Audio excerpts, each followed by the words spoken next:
Assalamualaikum warahmatullahi wabarakatuh. Kali ini saya akan menjelaskan tentang memori dan bakat. Memori dalam pengukuran bakat. Ingatan atau memori merupakan hal yang sangat penting dalam kehidupan sehari-hari. Dapat dikatakan ingatan merupakan salah satu pangkal dari berbagai macam keberhasilan individu dalam bekerja. Hampir semua pekerjaan terkait dengan pengelolaan memori. Oleh karena itu, pengukuran memori banyak dipakai dalam banyak tes bakat, baterai tes bakat. Misalnya yang di samping ini, dari sekian banyak tes, memori adalah salah satu tesnya. Penggunaan memori pada beberapa profesi. Misalnya ketika hakim merumuskan keputusan pengadilan berdasarkan penguasaannya terhadap pasal-pasal. Ini sudah melibatkan memori. Demikian juga guru ketika mengajar, bekalnya adalah penguasaan terhadap materi belajar yang akan disampaikan kepada siswa. Ini juga berbasis pada penggunaan memori. Di sisi lain, calon pegawai yang mengikuti pelatihan harus menguasai materi yang dilatihkan ketika dia ditempatkan di tempat dia bekerja. Contoh yang lain adalah penerjemah bahasa menggunakan kapasitas ingatannya ketika menerjemahkan. Ada banyak tinjauan mengenai memori, namun dalam pertemuan kali ini saya akan lebih menekankan kepada pendekatan CHC atau CHC yang membahas tentang teori kemampuan kognitif. Memori lebih banyak disinggung pada GLR, terutama memori yang lebih bersifat jangka panjang, karena ada juga memori yang lebih bersifat jangka pendek yang nantinya akan berkaitan dengan GWM, working memory. Karena kita lebih ke jangka panjang, long term memory, kita akan mengulas lebih lanjut lebih ke arah GLR. GLR atau long term storage and retrieval adalah kemampuan untuk menyimpan dan mengkonsolidasikan informasi dalam memori jangka panjang, kemudian dengan lancar mengambil informasi tersebut. Ada banyak terminologi. Yang pertama adalah menyimpan di sini, kemudian mengkonsolidasikan, dan mengambil.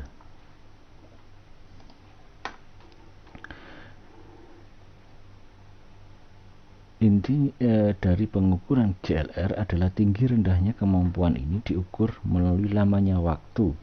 Semakin memori itu bercongkol lebih lama, dari tahun ke tahun, hari ke hari, dan sebagainya, semakin bagus GLR-nya. Teori CHC terbaru memisahkan GLR menjadi dua, yaitu GL dan GR. GL atau GL adalah learning efficiency, sejauh mana individu mampu belajar dengan efisien. Dan yang selanjutnya, GR adalah retrieval, mengambil informasi yang sudah disimpan. Baik, learning efficiency adalah kemampuan mempelajari informasi, memasukkan informasi secara efisien. Ada proses chunking macam-macam sehingga tersimpan di dalam long term memory. Individu memiliki kapasitas yang optimal yang membuatnya mampu mempelajari informasi melalui hubungan atau asosiasi sehingga membuat informasi menjadi bermakna. Ini adalah salah satu kunci dari keberhasilan learning efficiency, yaitu membuat informasi menjadi bermakna.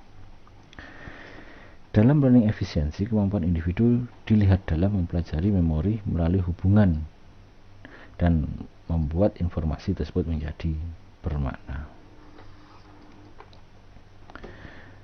Selanjutnya adalah retrieval fluency atau GR, yaitu kemampuan untuk mempresentasikan atau memproduksi informasi yang telah tersimpan dalam long term memory. Kemampuan ini terkait dengan kemampuan untuk mengakses apa-apa yang sudah tersimpan dan mereproduksinya menjadi sebuah ide. Dalam retrieval GR, indikasi kemampuan dilihat dari seberapa banyak, jadi sebanyak-banyaknya dia mengangkut apa yang sudah disimpannya, itu merupakan salah satu indikasi GR yang bagus. Dalam hal ini yang ditekankan adalah kuantitasnya dan bukan kualitasnya. Jika proses memori itu dibagi menjadi 3, encoding, storage, dan retrieval, maka encoding dan storage masuk ke dalam learning efficiency, sedangkan retrieval masuk ke dalam retrieval fluency. Ini adalah memasukkan dan ini mengeluarkan ekstrak. Ini salah satu skripsi yang membahas tentang pemisahan GLR menjadi GL dan GR. Baik, kita mulai dari learning fluency. Apa saja bagian-bagian dari learning fluency? Yang pertama adalah associative memory, yaitu kemampuan untuk menyimpan, mengingat berupa pasangan informasi yang tidak berhubungan. Ini adalah kata kuncinya. Kemudian meaningful memory dalam bentuk narasi. Jadi dia memasukkan informasi dalam bentuk narasi. Contohnya adalah seperti ini. Associative memory adalah mengasosiasikan burung dengan lila misalkan. Jadi ketika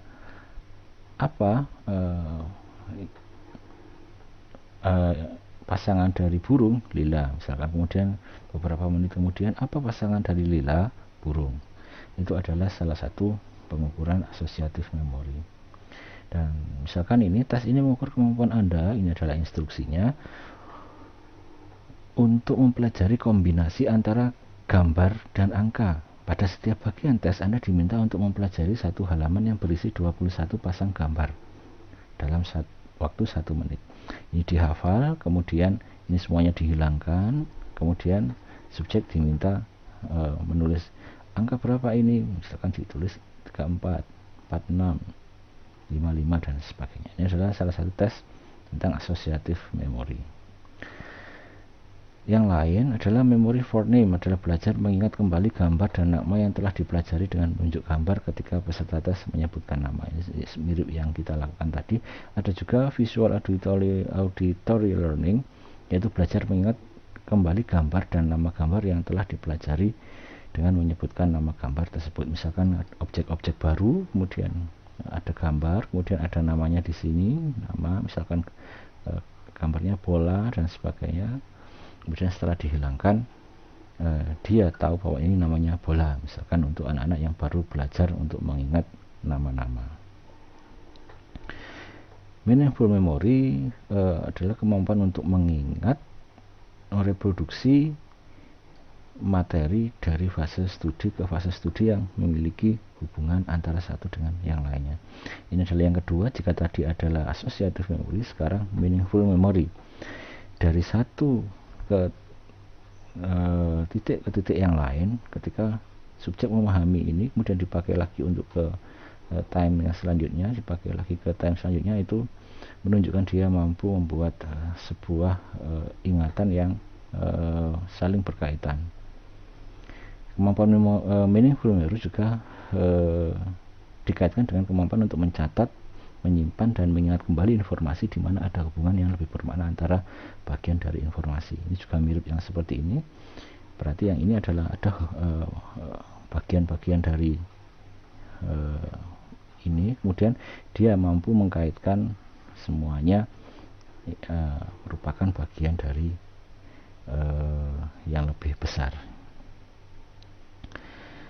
Kemampuan untuk dapat mengingat atau mereproduksi mengenai materi dari fase studi ke fase yang lain. Jadi ini adalah 5 fase. 1 ke 2, 2 ke 3, 3 ke 4, 4 ke 5. Jika dia mampu menjelaskan semuanya, maka dia memiliki meaningful memory yang bagus. Contoh pengukuran meaningful memory adalah story recall. Tester mampu menceritakan secara lisan atau memutar rekaman atau meminta testi untuk membaca teks narasi dalam durasi yang ditentukan. Selain itu, yang ketiga ada yang namanya free recall memory, kemampuan untuk mengurutkan apa yang dipelajari sesuai dengan urutannya. Jadi ini adalah yang stable, ini adalah yang unstable. Jadi misalkan diberikan tes 58983, tolong diurutkan. Misalkan yang diingat adalah 35889, masih dapat dikatakan stable. Tapi kalau ini sudah bersifat acak, yang awalnya 58983 namun tidak memiliki urutan sesuai dengan soalnya. Jadi ketika apa yang diurutkan itu kemudian direproduksi dengan urutan yang sama, maka dia memiliki kemampuan free recall memory yang bagus. Kemudian retrieval fluency, kemampuan untuk mengambil apa yang sudah tersimpan. Yang pertama adalah ideational fluency, yaitu kemampuan untuk secara cepat menghasilkan banyak ide, kata, frase yang terkait dengan kondisi atau objek tertentu. Ini menekankan kepada kuantitas bukan kualitas. Misalkan apa bagian dan fungsi serta elemen dari energy saving. Ketika kemudian dia menggambar ide ini dengan sangat cepat, dia memiliki ideational fluency yang bagus. Contohnya adalah misalkan ada kucing yang sedikit pemalu, kemudian berada di atas pohon dan tidak bisa turun. Sebutkan cara yang dapat Anda lakukan untuk menurunkan kucing tersebut. Jadi individu mengeksplorasi sebanyak mungkin ide atau gagasan untuk menurunkan kucing tersebut. Ini adalah salah satu contoh pengukuran meaningful memory. Yang kedua adalah associational fluency, yaitu kemampuan untuk secara cepat menghasilkan serangkaian ide orisinal yang berguna yang terkait dengan konsep tertentu. Berbeda dengan FI atau meaningful memory, FE lebih menekankan kepada kualitas. Kalau tadi sebanyak-banyaknya ide, sekarang kualitas. Contoh tesnya adalah menulis sinonim sebanyak mungkin hingga 12 gitu dari sebuah kata, atau ini adalah masing-masing 4 kata yang disediakan. Ini menunjukkan ke arah kualitas, karena sinonim itu berkaitan langsung dengan kata yang diujikan, sehingga menekankan kepada kualitas, bukan sebanyak-banyaknya kata. Bagian dari kemampuan retrieval memory yang lain adalah expressional fluencies, yaitu kemampuan dengan cepat untuk memikirkan cara mengekspresikan ide. Misalkan ada satu ide, kemudian bagaimana diekspresikan dengan gambar, dengan kata-kata, dengan cara yang berbagai macam cara. Selanjutnya yang lain adalah sensitivity to problem solution fluency, yaitu kemampuan untuk dengan cepat memikirkan sejumlah solusi alternatif untuk masalah praktis. Yang lain adalah FO atau kreativitas, yaitu kemampuan untuk secara cepat menghasilkan respons yang unik, orisinal, cerdas, dan berwawasan terhadap suatu topik tertentu. Jadi inti dari originality atau creativity FO adalah keorisinalitasannya. Kemudian yang lain adalah retrieval fluency yang dinamakan dengan naming facility, yaitu kemampuan untuk dengan cepat memanggil objek dengan nama mereka. Dalam penelitian membaca kontemporer, kemampuan ini disebut dengan penamaan otomatis atau kecepatan akses lesikal. Ini contohnya adalah kata-kata yang berkaitan dengan ide. Ketika dia mampu memproduksi banyak-banyaknya kata yang terkait dengan satu tema tertentu, maka dia memiliki naming facility yang bagus. Contoh yang lain, pengukuran naming facility adalah subjek diminta untuk menyebutkan nama benda yang dilihatnya di sekolah dalam waktu pagi tadi misalkan, atau subjek diminta menuliskan nama-nama hewan atau tumbuhan yang pernah dilihatnya. Yang lain adalah kemampuan yang berkaitan dengan word fluency, yaitu kemampuan secara cepat menghasilkan kata-kata yang memiliki fitur non semantik yang tidak memiliki arti. Dari sini kemudian beberapa subjek mampu mengidentifikasi pasangan kata dengan yang lain, itu mungkin membentuk sebuah kode, dan ketika kode itu dipecahkan maka dia memiliki word fluency yang bagus. Yang lain adalah figural fluency, yaitu kemampuan untuk menggambar sketsa sebanyak mungkin saat disajikan dengan stimulus visual yang tidak berarti. Jadi stimulus visual yang tidak berarti, misalkan titik-titik saja untuk gambar tertentu yang tidak memiliki makna. Contohnya adalah ini 5 titik, subjek diminta untuk membuat seri gambar dari 5 yang diberikan. Misalkan ini serinya, ini adalah serinya, dan sebagainya. Jika mampu memproduce seri gambar seperti ini, maka dia termasuk memiliki figural fluency yang bagus. Contoh yang lain adalah selanjutnya setelah figural fluency adalah figural flexibility, yaitu kemampuan dengan cepat menarik solusi untuk masalah figural. Misalkan subjek diminta untuk menyajikan hingga 5 pengaturan garis yang berbeda dengan aturan yang ditentukan, atau subjek diminta untuk mengatur sejumlah huruf kapital tertentu dalam posisi hingga 12 posisi yang berbeda pada matriks titik. Jadi misalkan ada titik-titik seperti ini, coba buatlah huruf K, misalkan huruf K berarti seperti ini, misalkan seperti ini, dan sebagainya. Ini adalah contoh tes tusuk gigi. Pada tes ini subjek diminta untuk ini adalah sekumpulan tusuk gigi atau korek api yang disusun membentuk 3 bujur sangkar. Perintahnya adalah hilangkan 2 bujur sangkar sehingga membentuk 2 tusuk gigi sehingga membentuk 2 bujur sangkar, sehingga itu akan terjadi ketika yang dihilangkan adalah ini dan ini, ada 2 bujur sangkar. Tapi yang dihilangkan adalah ini dan ini, maka tidak membentuk bujur sangkar karena ada satu bagian di sini yang tidak memiliki keterkaitan dengan bujur sangkar. Contoh tesnya adalah ini, coba ambil 4 tusuk gigi sehingga menyisakan 7 bujur sangkar. Yang diambil misalkan ini 1, 2, 3, 4 sehingga menyisakan bujur sangkar 1, 2, 3, 4, 5, 6, 7 bujur sangkar. Ini dilakukan secara terus-menerus. Semakin banyak yang bisa dilakukan, maka dia memiliki figural flexibility yang bagus.